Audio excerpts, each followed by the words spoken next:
Good morning to all. This is our maths book. ये हमारी maths की book है और हम चैप्टर फर्स्ट रैशनल नंबर्स कर रहे हैं। एक्सरसाइज 1.2 क्वेश्चन नंबर 6 डिवाइड करना है। डिवाइड का क्या मतलब होता है? डिवाइड मतलब भाग देना, ठीक है। तो देखिए, अब यहाँ पे आपकी इंग्लिश की वोकैबुलरी स्किल्स थोड़ी सी चेक होंगी कि 8/-4 बाय 90/36 हमको डिवाइड करना है 8/-4 को किससे? 90/36 से, ठीक है। अब देखिए, डिवाइड करने के बहुत सारे तरीके हैं प्लीज़, लेकिन सबसे पहले जब भी आप मैथ्स की वीडियोस देखें, एक पेन और एक ऐसी रफ कॉपी अपने साथ में रखें। मैंने किया हुआ है आपको बता देता हूँ।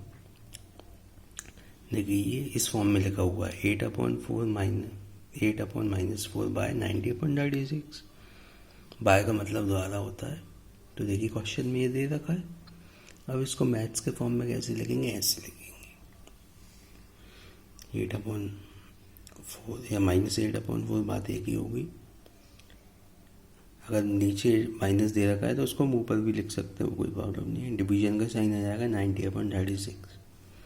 अब सबसे इम्पोर्टेंट बात, आपने पिछली क्लासेस में पढ़ा हुआ है और नहीं पढ़ा है तो मैं आपको एक बार फिर से रिवाइज करा देता हूँ कि जब भी आपको डिवीजन करना हो अपॉन में नंबर्स का, तो हम डिवीजन का साइन हटा के न्यूमरेटर और डिनोमिनेटर को इंटरचेंज कर देते हैं। ये जैसे यहाँ पे क्या है, 8/4 डिवाइडेड बाय 90/36 है। तो अब मैंने क्या किया है, यहाँ पे 8/4 को मल्टीप्लाई कर दिया है। यहाँ पे मल्टीप्लिकेशन का साइन आ गया है और 90 जो न्यूमरेटर में था डिनोमिनेटर में आ गया है, और 36 जो डिनोमिनेटर में था या न्यूमरेटर में आ गया है। क्लियर है? ये बहुत इजी स्टेप बता रहा हूँ, मैंने थोड़ा लेंथी इसलिए किया जिससे आपको क्लियर हो जाए। तो देखिए, अब हमने इसको करने के बाद हमारी नेक्स्ट स्टेप क्या बनी? -8/4 मल्टीप्लाइड बाय 36/90, ठीक है। अब देखिए, टेबल से याद करना बहुत ज़रूरी है, प्लीज़ याद कर लीजिए। दो नंबर का डिवीजन जब भी होता है जनरली, जब वो दोनों नंबर अगर एक ही टेबल में आ रहे हैं तो बहुत आसानी हो जाएगा। जैसे 36 और 90 किस टेबल में आ सकते हैं? 2K में आ सकते हैं, 3K में भी आ सकते हैं, और किस में आ सकते हैं? 6K में भी आ सकते हैं, लेकिन 9K में भी आ सकता है। हमको मैक्सिमम वाले नंबर पे जाना है ना। अगर कोई दो ऐसे नंबर का डिवीजन कर रहे हैं तो सबसे पहले हमको ये चेकआउट करना है कि वो किस टेबल में आते हैं, और अगर वो एक से ज़्यादा टेबल्स में आ रहे हैं तो हमको ये देखना है कि वो फिर सबसे पास वाला नंबर कौन सा है, सबसे बड़ा कौन सा नंबर। तो 36 और 90 9 के टेबल में भी आते हैं, तो 9 के टेबल में 36 4 टाइम में आएंगे, और 99 के टेबल में कितने टाइम में आएगा? 10 टाइम में आएगा। तो मेरी नेक्स्ट स्टेप क्या बन गई? -8/4 इंटू 4/10। अब क्या किया मैंने? देखिए, अब यहाँ पे मल्टीप्लिकेशन है तो मैंने 4 और 4 को कैंसिल आउट कर दिया है। तो क्या बची मेरी नेक्स्ट स्टेप? -8/10। अब 8/10 किसके टेबल में आ सकते हैं? 2 के टेबल में 8 भी आता है, 10 भी आता है। जो 2 4 ज़ा 8, 2 5 ज़ा 10, और 4/5 आ गया, माइनस का साइन एज इट इज़ है। तो क्लियर है? ये बहुत इजी है, प्लीज़ इनको रिवाइज कीजिए, जितना हो सके उतना करिएगा। नेक्स्ट क्वेश्चन है -3/4 को हमको डिवाइड करना है बाय -72/-16।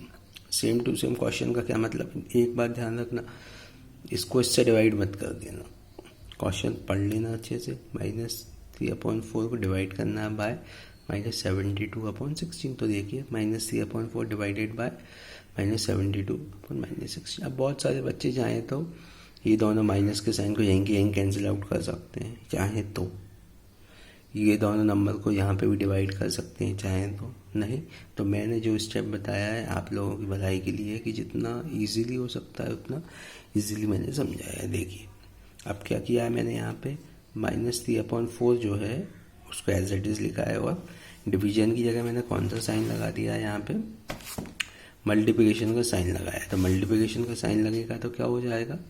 16 ऊपर आ जाएगा और 72 नीचे आ जाएगा। देखिए, 16 ऊपर आ गया है और 72 नीचे आ गया। अब हमको ऐसे कौन सा नंबर है जिसमें 16 भी आता हो 72 भी आता हो, 2 से 2 में भी आता है और 4 के टेबल में 16 तो आता है, और 72 4 के टेबल में आता है 18 टाइम्स में आता है। लेकिन इसके अलावा हम अगर 8 का टेबल याद हो तो 8 2 ज़ा 16 होते हैं और 8 9 ज़ा 72 होते हैं। तो 2/9 आ जाएगा। देखिए 2/9 एज इट इज़। तो क्या बचेगा? -3/4 मल्टीप्लाइड बाय 2/9। क्या बचेगा देख लीजिए, -3/4 मल्टीप्लाइड बाय 2/9।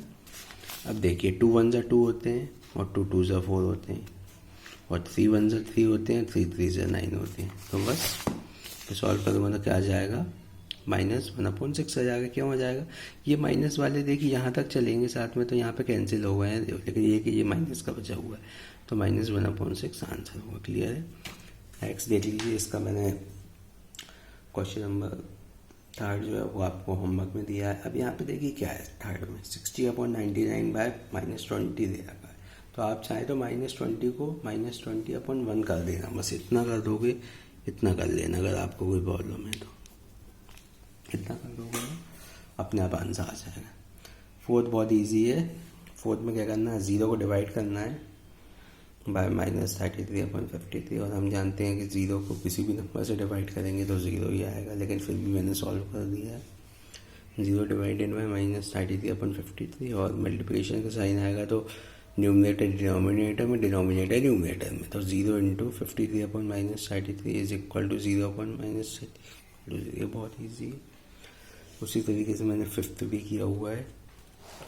5th क्या है? -8 को डिवाइड करना है बाय 1/2। तो -8 को मैं -8/1 भी लिख सकता हूँ और 1/2 है तो मल्टीप्लिकेशन का साइन आ जाएगा और 2/1 हो जाएगा। तो -16/1 भी लिख सकते हैं इसको, या -16 भी लिख सकते हैं, दोनों में से ही होगा। ठीक है ना? और बुक हो गई आप लोगों के पास, तो प्लीज़ एग्जाम्पल्स भी करते चलिए। और क्वेश्चन नंबर जो मैंने 6th है ये होमवर्क में दिया हुआ है 26/15 वाला। अब आ जाइए क्वेश्चन नंबर 7 पे। क्या है क्वेश्चन नंबर 7? क्वेश्चन नंबर 7 है सिंप्लीफाई। सिंप्लीफाई का मतलब क्या होता है? सिंप्लीफाई का मतलब बात करें तो सरल करना है, इजी लैंग्वेज में। ठीक है ना? बहुत सारे नंबर से हमको एक ही नंबर है या 2 नंबर में लेके आना है, और हो सके तो और भी कम में। ठीक है ना? तो सिंप्लीफाई करना है 2/5 डिवाइडेड बाय ब्रैकेट में -4/5 डिवाइडेड बाय 3/10। ये क्वेश्चन है। तो देखिए सबसे पहले क्या किया है हमने, ये दे रखा है क्वेश्चन एज इट इज़ लिखा हुआ है, गिवन मतलब दे रखा है।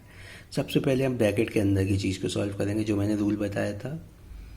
ठीक है ना? बोर्ड मास BODMAS मतलब ब्रैकेट ऑफ होता है हालांकि, लेकिन यहाँ पे क्या हो रहा है? Bracket of division. तो सबसे पहले यहाँ पे डिवीजन की ब्रैकेट है उसको सॉल्व करेंगे। तो -4/5 को मैंने डिवीजन था मल्टीप्लाई कर दिया।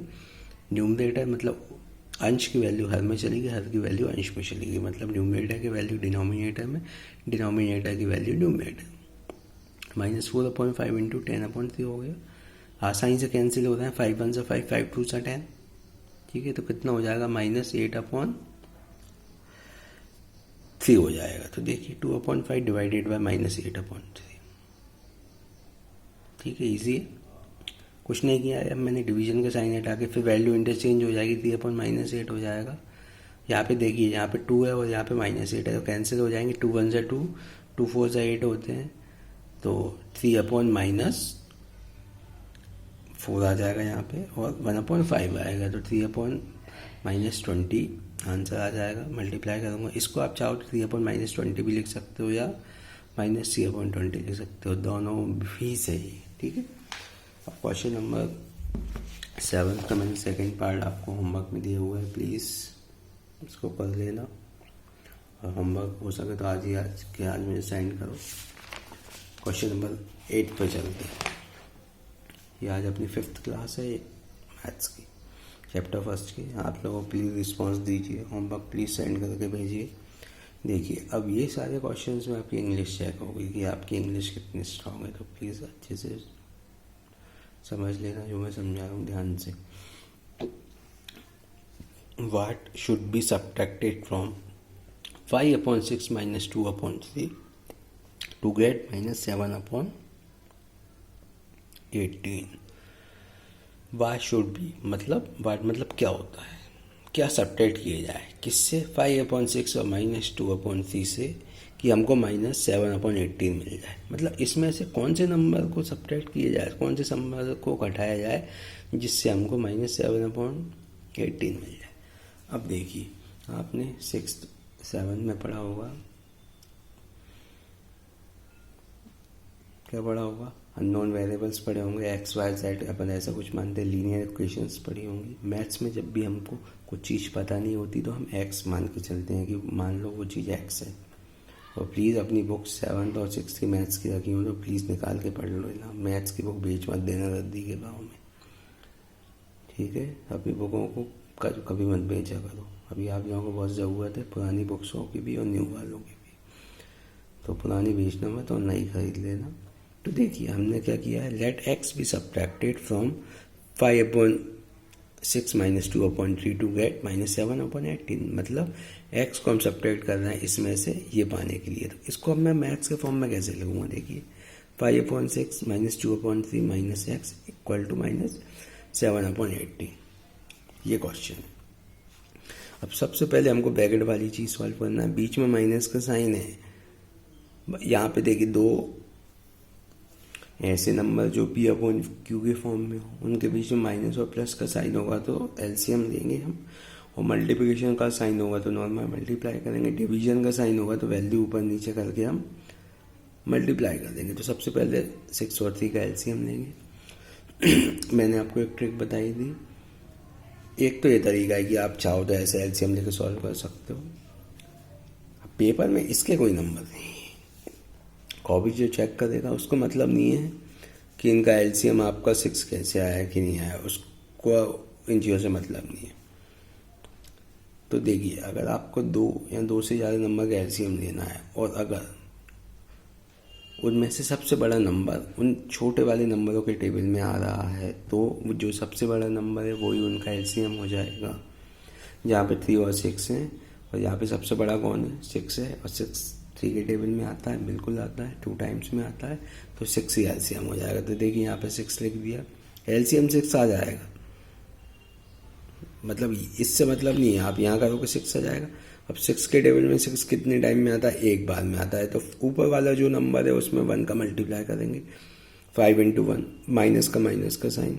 3 के टेबल में 6 कितने टाइम में आएगा, 2 टाइम में आएगा, तो 2 का मल्टीप्लाई करेंगे ऊपर वाले नंबर में, 2 × 2, ठीक है। सॉल्व करो, 5 - 4/6 जो कि 1/6 आ जाएगा, ठीक है। तो देखिए ये पूरा क्या बन गया, 1/6 माइनस है एक्स ऐसा का ऐसा इक्वल टू -7/18। ध्यान से देखो, एक्स ऐसा है, मैं एक्स को चाहूँ तो x/1 भी लिख सकता हूँ, कोई प्रॉब्लम नहीं होनी चाहिए। अब क्या करेंगे हम, 1/6 माइनस x/1 का फिर से एलसीएम लेंगे।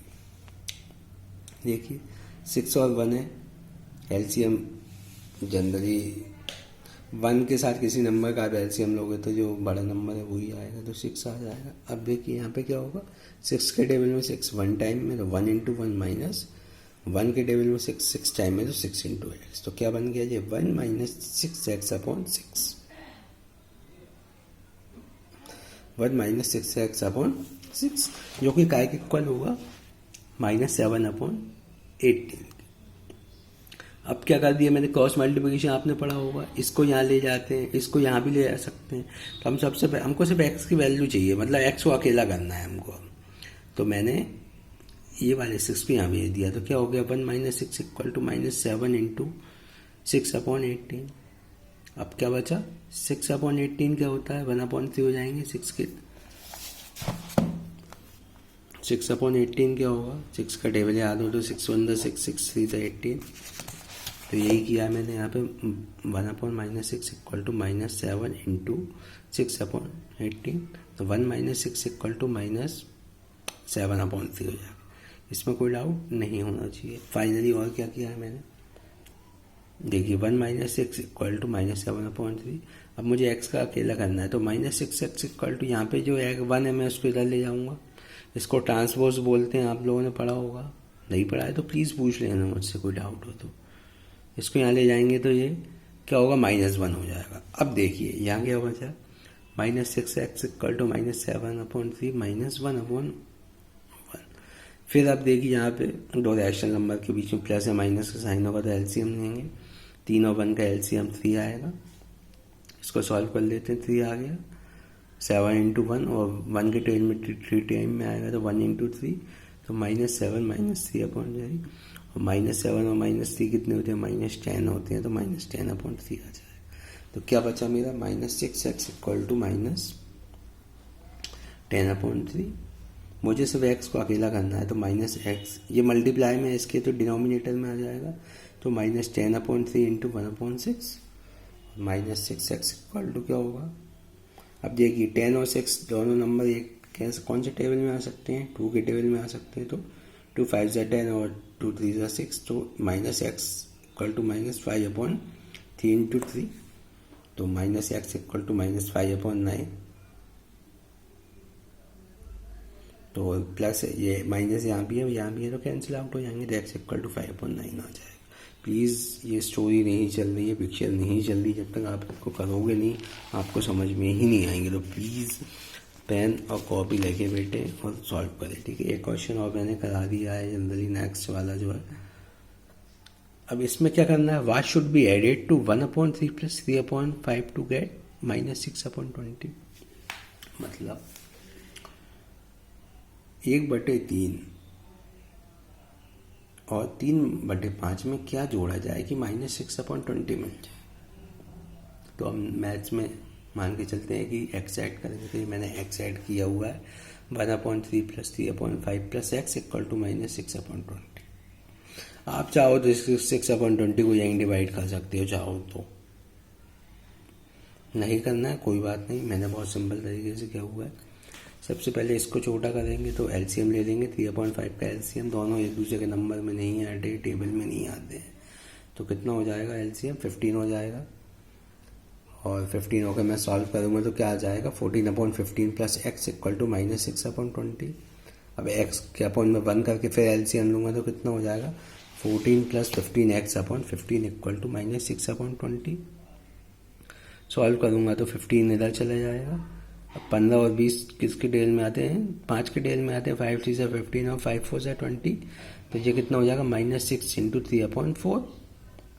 और सॉल्व कर लूँगा तो कितना बचेगा? -9/2। 14 प्लस 15x इक्वल टू -9/2 और 15x इक्वल टू -9/2। इधर का 14 इधर जाएगा तो माइनस का हो जाता है। ध्यान रखना लेफ्ट हैंड साइड जब RHS में जाती है तो माइनस की चीज़ें प्लस में होती है, प्लस की माइनस में, मतलब साइन चेंज हो जाता है, ये आपको पता होगा।